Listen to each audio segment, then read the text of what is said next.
2024 সালে hot phone, slim phone, সবচেয়ে slim phone, 3D curve display, 256 GB memory, new A feature, 5000 milliampere battery, in display fingerprint sensor.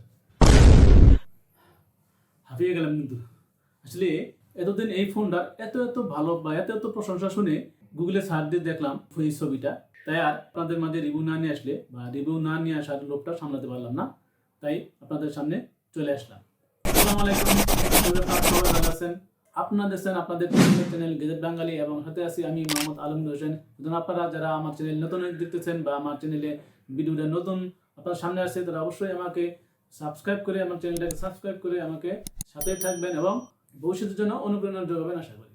চলুন তাহলে মূল video শুরু করি। প্রথমে শুরু করতে চাই এর দাম দিয়ে। এর কিন্তু 256 জিবি ভেরিয়েন্টের আছে, সেটা কিন্তু দাম হলো 24,000 টাকা। এই 24,000 টাকা বাজেটে এই ফোনে এত কিছু আছে, ভাবতে অবাক লাগছে না? আসলে আমারও প্রথম অবাক লাগছিল যে এত কিছু কিভাবে দিচ্ছে। আমার যেটা মনে হচ্ছে যে ইনফিনিক্স এই 2024 সালটাকে স্মরণীয় করে রাখার জন্য এই 24 সালের শেষের দিকে এসে এই ফোনটা লঞ্চ করছে, যেটা কিন্তু আসলে একটা ধামাকা দিবে। মানে এখানে এত নতুন ফিচার আছে বা এই দামে এত কিছু অফার করছে, যেটা আমার মনে হয় না এই বাজেটে অন্য কোনো ফোন অফার করছে। তবু যেহেতু ইনফিনিক্সের ফোন, আপনাদের অবশ্যই মনে হবে যে ইনফিনিক্সই। তবে আসলে ভাই, যে ভালো করে তার ভালো বলতে হবে। তবে এই বাজেটে এত ভালো কিছুর মধ্যে তারা আসলে কি খারাপ দিচ্ছে সেই জিনিসটা থেকে আমি শুরু করবো। আসলে আপনারা জেনে অবাক হবেন না, যেটা হলো ইনফিনিক্স কিন্তু এই একটা প্রসেসর ইউজ করে, যেটা হলো মিডিয়াটেকের হেলিও G100।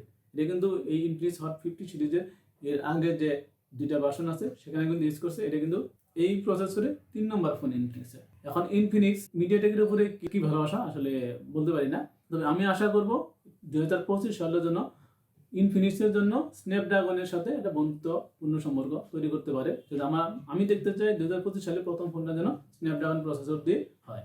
তবে হেলিও G100 যে প্রসেসরটা, এটা কিন্তু আমারই খারাপ না বা খুব একটা ভালো বলা চলে না। তো আমার মনে হয় এই বাজেটে এই প্রসেসরটা ঠিক আছে। তবে যারা গেমিং সেন্ট্রিক ফোন করছেন তারা কিন্তু এই ফোনটা আপনারা নিতে না পারেন।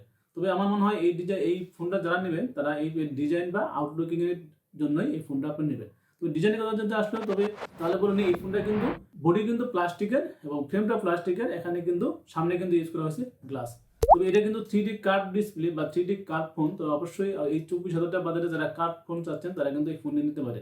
একটা কথা বলে রাখি, এটা কিন্তু সবচেয়ে স্লিমেস্ট ফোন। ইনফিনিক্স বলছে যে স্লিম, স্ট্রং অ্যান্ড ডিউরেবল। আপনি স্লিম ফোন হবে, স্ট্রং হবে, ডিউরেবল হবে। তার মানে আপনারা অনেক দিন ফোনটাকে ইউজ করতে পারবেন। আর স্ট্রং মানে একটা হার্ড, যদি আপনারা পড়ে যায় বা হয়ে যায়, এটা ফাটার কোনো সম্ভাবনা নেই। এই জন্য ইনফিনিক্স কিন্তু এইচএস এর কাছ থেকে সার্টিফিকেশন নিয়ে নিছে। আর স্লিমেস্ট বললাম, এটা হলো ওয়ার্ল্ড স্লিমেস্ট ফোন। অবশ্যই ওয়ার্ল্ড স্লিমেস্ট ফোন, কারণ এই বাজেটে বা বেশি বাজেটে এত স্লিম ফোন কিন্তু এবার দেখতে পাবেন না। এর থিকনেস কিন্তু 6.8 মিলিমিটার। বুঝতে পারছেন? 6.8 মিলিমিটার কিন্তু অনেক কম। আর এই স্লিম ফোনে কিন্তু তারা 5000 মিলিঅ্যাম্পিয়ারের ব্যাটারি ইউজ করছে। ব্যাটারি সম্পর্কিত ব্যাটারি সেকশনে বর্ণনা করবো। আর এখানে কিন্তু আপনার পেয়ে যাবেন IP50 বলের মতো সার্টিফিকেশন, যেটা কিন্তু ধুলাবালি বা সিটে গোটা পানি থেকে অবশ্যই ফোনটিকে রক্ষা করবে। তবে আপনারা কেউ পানিতে ফোনটি ফেলে দেন না। এর ডিসপ্লেতে এখানে কিন্তু 6.78 ইঞ্চি একটি অ্যামোলেড ডিসপ্লে ইউজ করছে, যেটা হলো ফুল এইচডি প্লাস এর অ্যামোলেড ডিসপ্লে ইউজ করছে। বুঝতে পারছেন? এই 24,000 টাকা বাজেটে। আর যেহেতু অ্যামোলেড ডিসপ্লে ইউজ করছে, সুতরাং এখানে আপনারা ইন ডিসপ্লে ফিঙ্গারপ্রিন্ট সেন্সর পেয়ে যাবেন এবং অলওয়েজ অন ডিসপ্লেটা আপনারা পেয়ে যাবেন। আর এখানে কিন্তু পিক ব্রাইটনেস 1300 নিটস, যেটা 1300 নিটস পিক ব্রাইটনেস হওয়াতে আপনি কিন্তু ইনডোর বা আউটডোরে ভালো ভিজিবিলিটি পাবেন। সুতরাং যারা আউটডোরে ছবি তোলেন তাদের কিন্তু লো লাইট জনিত কোনো সমস্যা আপনারা ফেস করবেন না আশা করি। আর এখানে পিপিআই হিসেবে আছে কিন্তু 393 পিপিআই। আর এখানে 1 বিলিয়ন কালার ইউজ করছে, যেটা কিন্তু আপনারা যারা কন্টেন্ট দেখেন বা কন্টেন্ট ওয়াচিং করেন, ইউটিউবিং করেন, তারা কিন্তু খুব ভালো একটা কালার ভিজিবিলিটি আপনারা পাবেন। আর এই ডিসপ্লেতে কিন্তু ইউজ করা হয়েছে কর্নিং গরিলা গ্লাসের প্রোটেকশন, কিন্তু কোন প্রোটেকশন ইউজ করা হয়েছে সেটা কিন্তু বলে নাই। যেহেতু এটা কার্ভ ডিসপ্লে, সুতরাং আপনারা অবশ্যই ফোনটাকে সেফলি ইউজ করবেন, কারণ এর প্রোটেকশন কিন্তু খুব একটা পাওয়া যায় না মার্কেটে, বা পাওয়া গেলেও এটা বেশি দিন আসলে টিকে না। তো আপনারা সেফলি ফোনটাকে ইউজ করবেন, এটা আমার পক্ষ থেকে আপনাদের জন্য একটা রিকোয়েস্ট। আর ফোনটি কিন্তু লঞ্চ করা হয়েছে 8256 ভেরিয়েন্টে বা 8256 ভেরিয়েন্ট। একটা ভেরিয়েন্ট আছে, তো আপনারা বাংলাদেশে মনে হয় একটা ভেরিয়েন্টে পাবেন 8256 ভেরিয়েন্ট।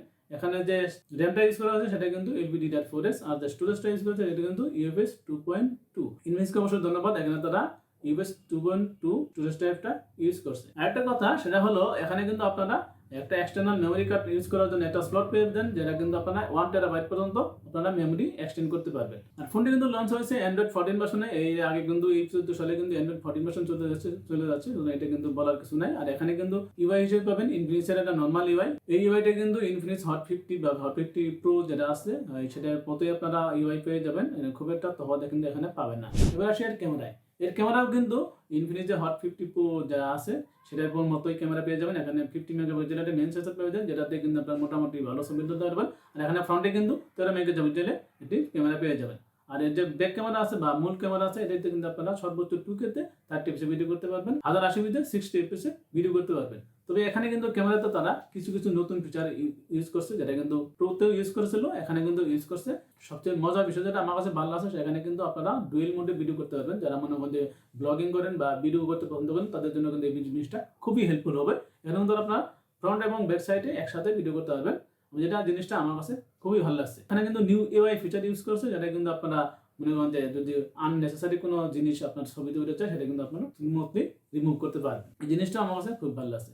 এখানে ফ্রন্টের যে ক্যামেরা, এখানে আসলে তারা মেগাপিক্সেলের ক্যামেরা, এটা কিন্তু মোটামুটি ভালো। আর এখানে যদি আরো কিছু বেশি দিত, এটা কিন্তু আরো ভালো লাগতো। তবে ফ্রন্ট ক্যামেরা দিয়ে আপনারা 1080p তে 30 এফপিএস ভিডিও করতে পারবেন, মোটামুটি লাইট কন্ডিশনে আপনারা ভালো ভিডিও করতে পারবেন।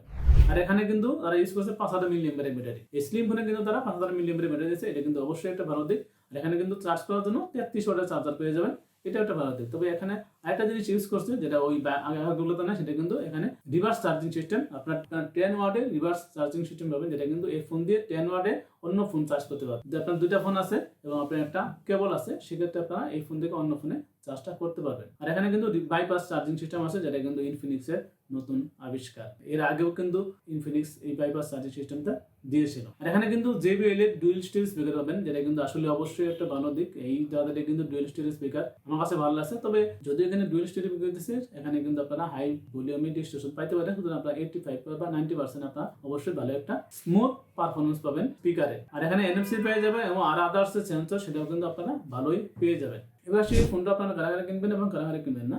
2024 সালে এসে যারা একটা কার্ভ ডিসপ্লে চাচ্ছেন এবং একটা স্লিম ফোন চাচ্ছেন এবং সুন্দর ডিজাইনের একটা ফোন চাচ্ছেন, তারা কিন্তু এই ফোনটা অবশ্যই কিনতে পারেন। কিন্তু আপনারা যদি ক্যামেরা সেন্ট্রিক ফোন চান বা পারফরমেন্স সেন্ট্রিক ফোন চান বা ক্যামেরার জন্য হাই পারফরমেন্স ক্যামেরা চান, তাহলে কিন্তু এই ফোনটা আপনাদের জন্য না। এই ছিল এই ফোনটি সম্পর্কে বিস্তারিত আলোচনা। আজকের মতো এ পর্যন্তই। দেখা হবে পরবর্তী কোনো ভিডিওতে। সে পর্যন্ত ভালো থাকবেন। আল্লাহ হাফেজ।